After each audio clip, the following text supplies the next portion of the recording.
шин гарах гал морин жил ээлжид нэг цаг тооны жил биш ээ. Энэ бол монголчуудын хувьд, ардчилэгчдийн хувьд, ардчлалыг талархан дэмжигчдийн хувьд, ардчлалыгаа жинхэнэ ардчлалынхаа төлөө томоохон үйл хэргийг эхлүүлсэн жил байна гэдэгт миний хувьд огтхонч эргэлзэхгүй байна. 2025 оны 8 дугаар сарын 31-ний өдөр ардчилсан намын даргын сонгуул болсон. Энэ сонгуул дээр би ардчилсан намын гишүүдтэй, дэмжигчдтэй хоёр зүйлийг онцгойлон хэлж байсан. Нэгдүгээрт нь Монгол улсын тусгаар тогтнол эрх чөлөөт байдлын баталгаа нь ардчлал юм а. Ардчилсан Монгол улсын хөгжил дэвшлийн баталгаа нь ардчилсан нам байх болно. Ардчилсан нам Монгол улсынхаа хөгжил дэвшилт хувь нэмрээ оруулахын тулд ардчилсан нам улс төрийнхөө сонгуульд дараалсан давхар ялалтыг байгуулах түүхийн шаардлага бидэнд бий гэж миний хувьд хэлж байсан, тэгж үздэг.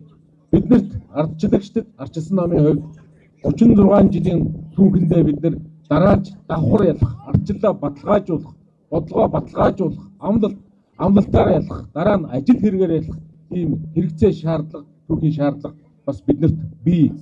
Хоёрдугаарт нь тэгвэл дараалж давхар ялахын тулд бид нар яах ёстой вэ?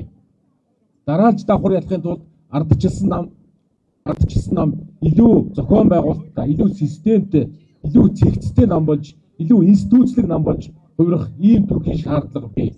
Бид нэг цаг зуурын 3 өдөртөө мартагдах лайк, шеэрийн төлөө биш ээ. Бид нар 3 жил үр дүн мэддэг эрс шинжилгээний төлөө ардчилсан нам явах ёстой. 30 жилдээ сайшаагдах Монгол улсын хөгжил дэвшлийн төлөө бид нар явах ёстой. Ийм учраас ардчилсан намыг илүү нээлттэй нам, илүү цэгцтэй нам болгох үжил санааны өөрчлөлтөд бид бүгдийн хувьд хэрэгтэй гэж үздэг.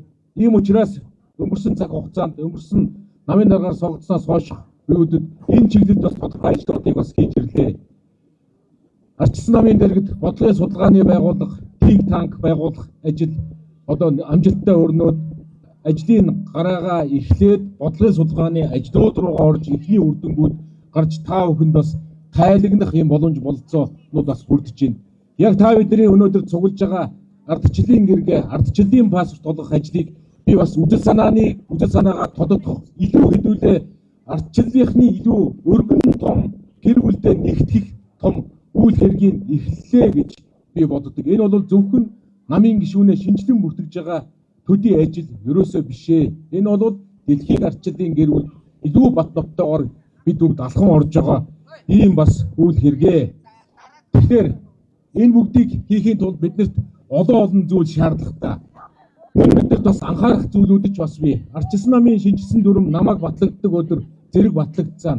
Энэ дүрм бид нар дарга биш дүрм дээшээ байдаг, дүрмээ дагаж мөрддөг тогтолцоог миний хувьд онцгойлон анхаарч ажилланаа. Нэгдүгээрт нь, хоёрдугаарт нь дүрмд маань бас анхаарах бас зарим зүйлсүүд бас бий.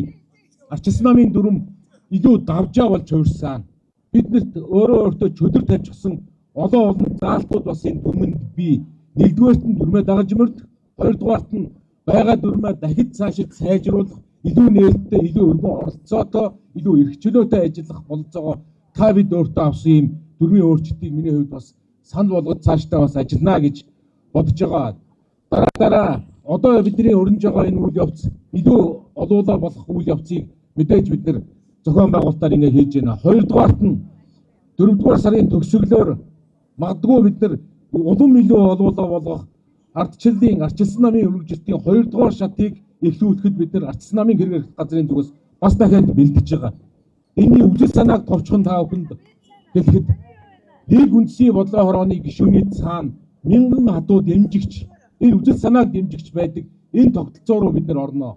Магадгүй 378 мянган үндэсний бодлогын хорооны гишүүний цаана бид нар ардчилсан нам 370 мянган гишүүнтэй ардчилсан нам зогсож явах болно.